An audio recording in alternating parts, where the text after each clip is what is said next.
discuss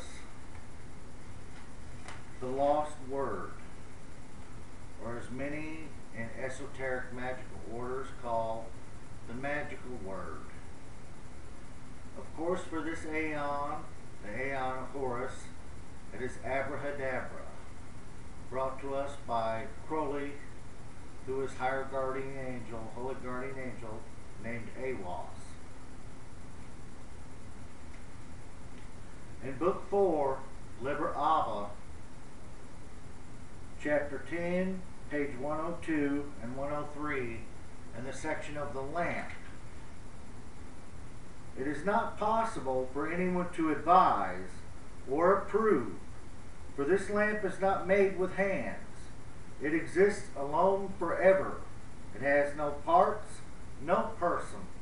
It is before I am, which is the Hebrew word for aheye. Few can behold it, yet it is always there. For it there is no here nor there, no then nor now. All parts of speech are abolished, and I take this as there is no resting place for it, no here and nor there, and no then nor now. And the vibrations are the speech that are abolished. It's the inward vibration of the divine name, or of the name of power, or of the lost word, that brings forth its efficacy or its strength. Save the noun, and this noun is not found in human speech or in divine. It is the lost word, the dying music, whose sevenfold echo is I, A, O, and Om. These are both ritualistic expressions that are in the past aeon of Osiris. In the book Revered Wisdom, Freemasonry, on page 289, there's an excerpt called The Lost Word, and it states this: there is a certain Masonic myth that there was a certain word, which was lost and afterward rediscovered.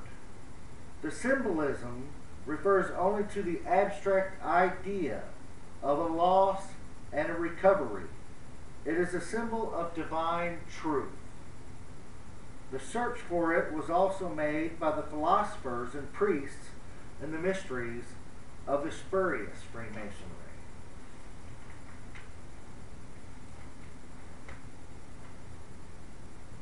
In a book called Aleister Crowley, The Hidden God by Kenneth Grant, we read,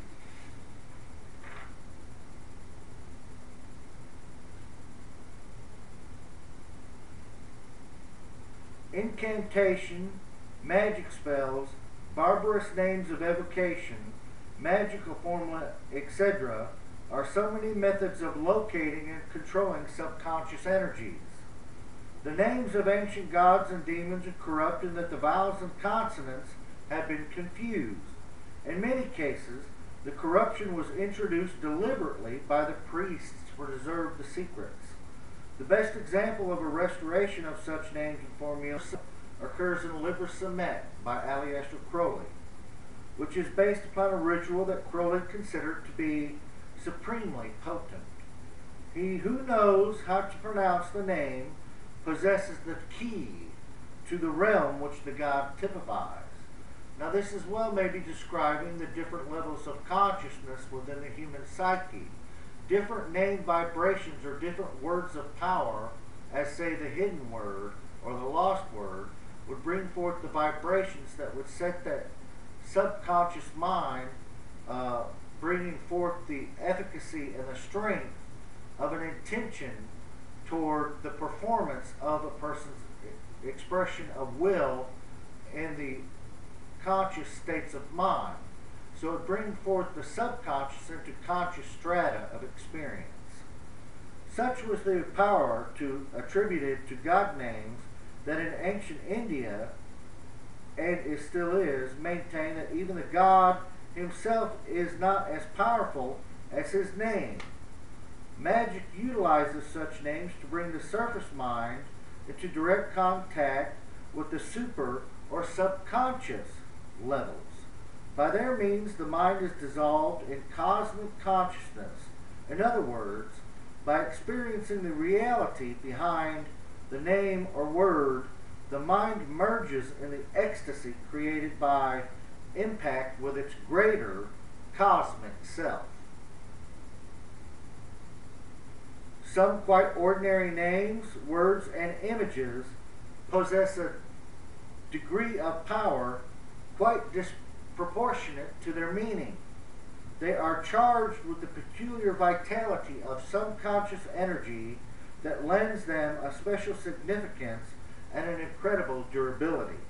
For example, certain archaic words, which until recently were considered unmentionable in polite society, have, by a process of continuous suppression, become endowed with a power similar to that of forgotten sigils.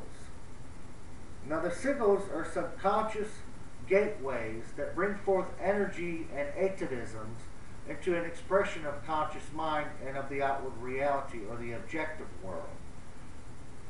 Power exists in such words and symbols not only because of a conscious denial of them, but also because they're usually associated with instinctual functions. The lost word of the Freemasons, the most corrupt of demonic names in medieval grimoires, no less than the true name of God known to the ancients, is no other than a consciously formulated link with the source of all conceptual energy. Such words contain genuine magical power in the sense that they embody specific vibrations.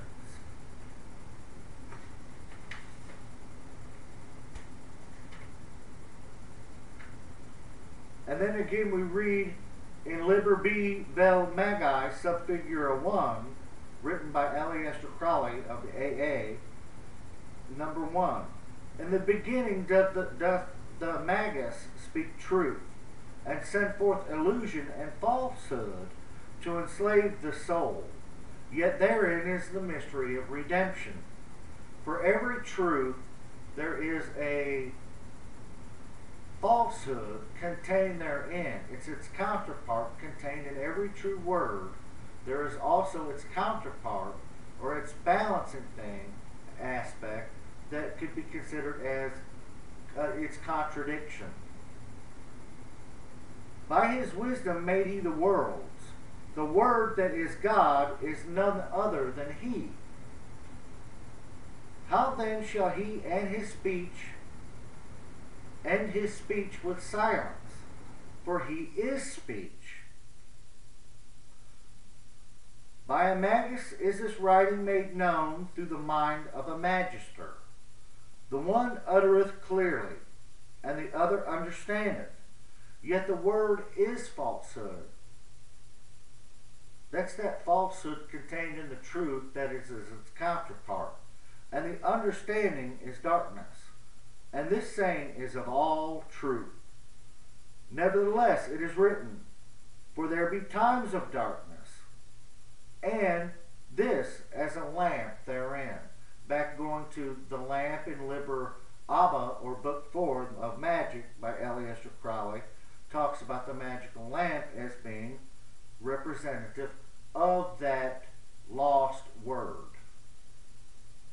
With the wand createth he, with the cup preserveth he, with the dagger destroyeth he, with the coin redeemeth he. His weapons fulfill the wheel, and on what axle that turneth is not known unto him. For all these actions must he cease before the curse of his grade is uplifted from him, before he attaineth to that which existeth without form. Let him be aware of abstinence, number 14, from action. For the curse of his grade is that he must speak truth, that falsehood thereof may enslave the souls of men. Let him utter then that without fear, that the law may be fulfilled. It is evidently within all of us to seek after the hidden, the lost, the unknown, the ineffable, especially when it comes to times in our lives where we think there is some secret key or secret knowledge or great opening of our spirits into a dimensional phase in this existence which could better ourselves. But it points out to that basically that lost word may be a very common word. But to each of us, when we find the word that fulfills the purpose of our great work, we should persevere to extend it and express it. As it says again, let him then utter that without fear, that the law may be fulfilled. So mote it be. Thank you.